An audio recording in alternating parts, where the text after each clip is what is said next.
Welcome back to Man vs. Meeple, the show where we talk about all things board game related. Today we have a Kickstarter preview for Warpgate. This one is from Wolff Designa, and it is, while it looks like maybe a 4X game, it's not quite a 4X game. It definitely shares some of that DNA for sure, though. So it is a 2 to 4 player hand management game in which you're going to be going out to these different planets and trying to control them. And the reason why you want to control them is because you want to complete missions from the cards that you collect when you control them, giving you in-game points. Also, they give you technology, which allow you to do different types of abilities through the course of the game. Let me talk about all these different components, because there's quite a few here. So the first thing you're going to notice is that the game is actually modular, which means that each time you play is going to change completely. Also, depending on the number of players, it will depend on the number of these tiles you use. On these tiles, you have planets, and some of these planets have commodities that they allow you to collect. These commodities are worth victory points at the end of the game. Each player is going to have a player board, and as David alluded to, you may think this is a 4X game because it says 4X, but it's not. That simply means that the number of times you're going to activate a card. Each of the cards in your deck provide you 1 to 7 different types of actions in the game. David will go through these in a moment, but depending upon where you place them, in a round, you're going to place 4 cards, and where you place them means how many times that action will take place, depending upon what the action may be.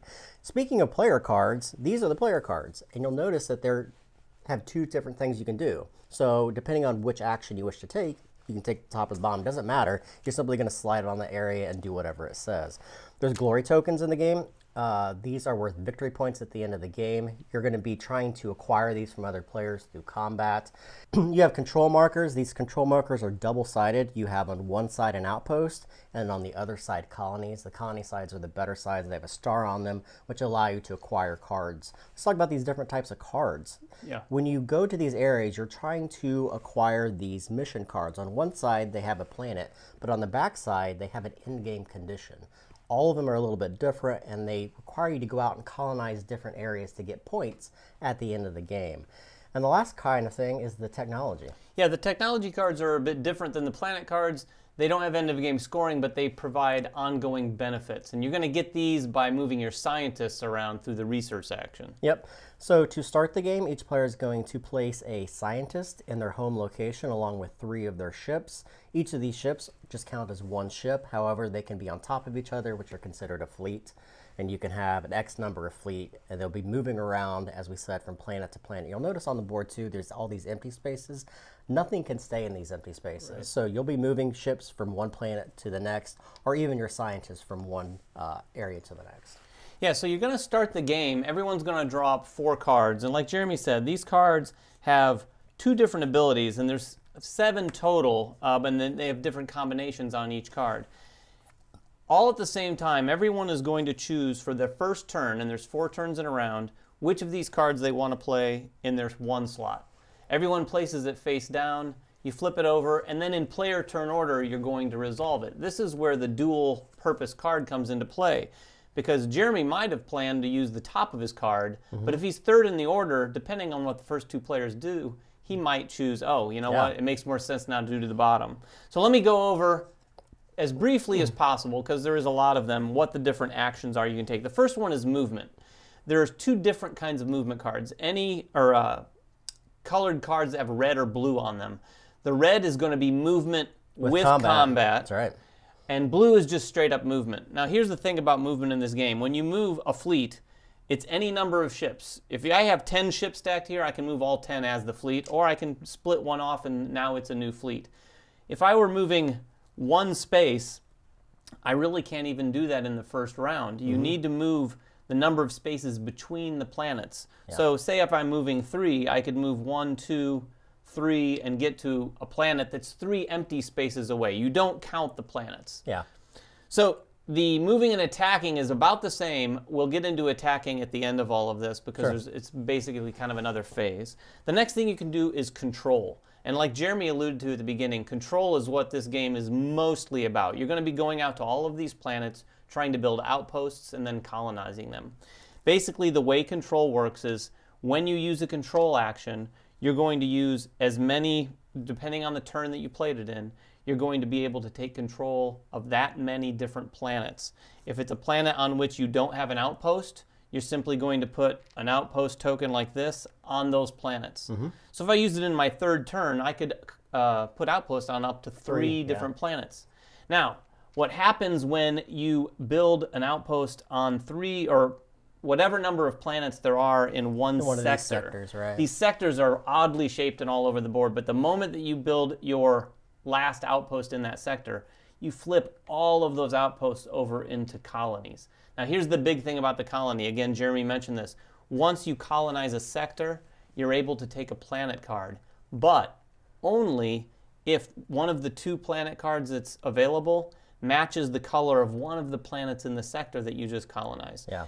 Oftentimes, that's usually fairly easy, but you're going to want to take that into consideration. And this is something you're going to be wanting to do a lot of in the game, because this is your main route to victory points, trying to get these cards into your hand and then getting those missions on the backside and completing those for in-game points. Right.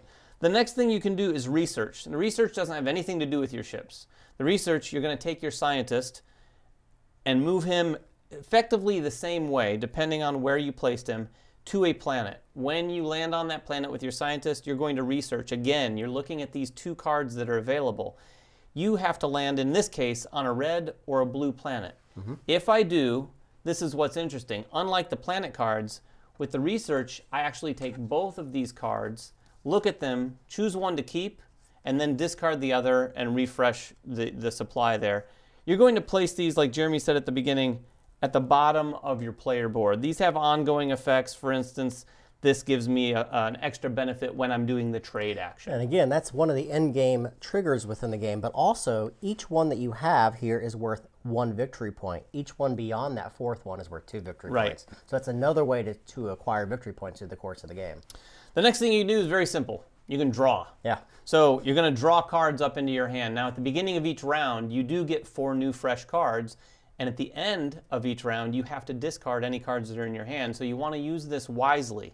You're basically trying to do this to cycle through your deck as much as possible. Yeah. You're going to draw cards equal to the number of the round, take them into your hand, and use them if you can. Yeah, another great strategy for drawing mid-round too is that it could give you access to a card that you need with a 3 and a 4 spot. So you want to do that. If you don't have those cards at the right time, cycle through your deck with the draw. Yeah, and if this wasn't clear when we mentioned, when we're playing these cards on these turns, you don't play all 4 at once. You play 1, then you play 2, so you're going to be able to draw cards throughout the round.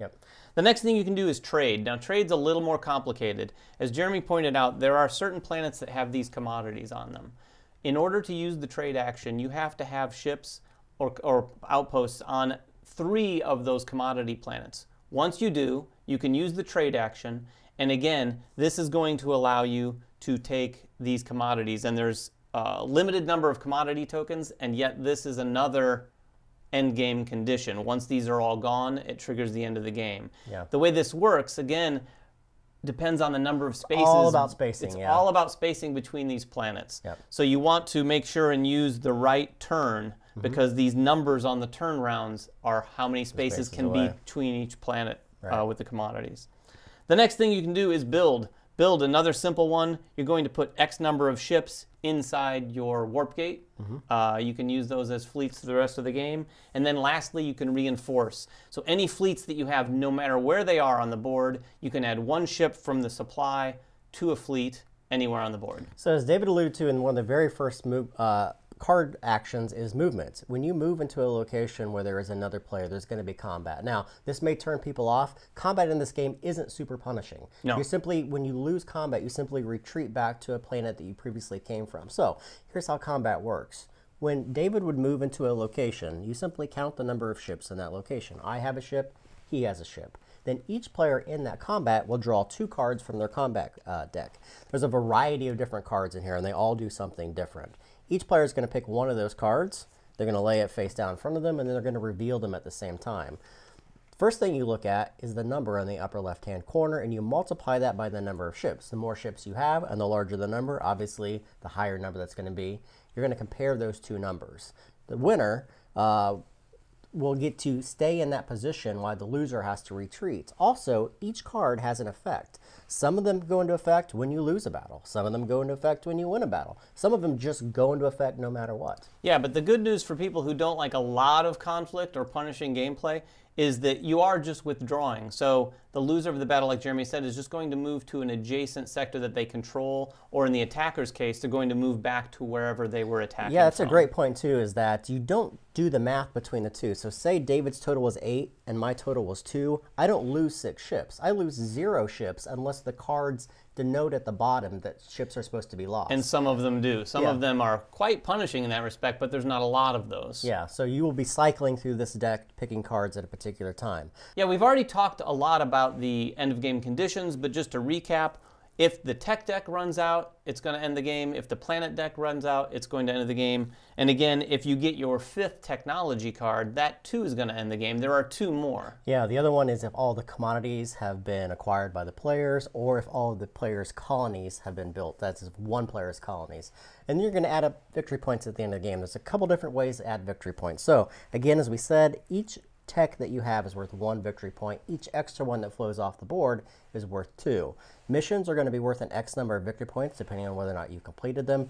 Each commodity is worth 2 victory points, and then the glory tokens that you may be stealing through combat cards are also worth either 1 or 2 victory points, and those are denoted on the back side of the tokens. Yeah, so you score it up, and that's the end of the game. And it's, like I said, while it's not a 4X game, it definitely gives players that sort of experience in a fairly light a light fashion. The meat and potatoes of this game is really cool. I like is this player board and the way that the dual cards work and how these multipliers work. Yeah, it's really interesting trying to manage your hand of cards and figuring out what other players to do. Obviously, it's probably a better game with 4 players because as the turns go around, you can start seeing and these cards become more powerful because your plan may not go into fruition. You may have to change and use the top or bottom of those cards. But this is a really neat aspect. And also for those people that love to like micromanage, this top of the chart tells you how many of each different type of card are in your deck. So there's a lot of different varieties in there and what you can do. Being that when you look at this, you can only trade once. So you knowing at this deck that you have, that you're only going to be able to cycle through it an X number of times, that you need to plan accordingly to get those trade actions. Yeah, the same thing goes. The same thing goes for the combat deck too. Yeah, keeping track of what cards people have played definitely comes into play. And one thing I just remembered, we'd be remiss to mention when Jeremy held up the player board. These are all variable player powers too.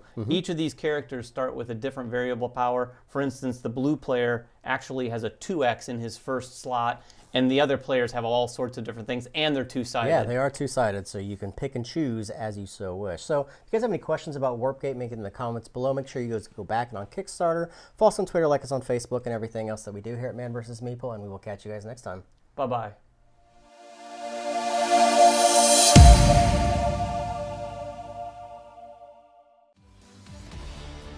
Season 2 of Man vs. Meeple is sponsored in part by Cool Stuff Inc. Cool stuff in stock at coolstuffinc.com.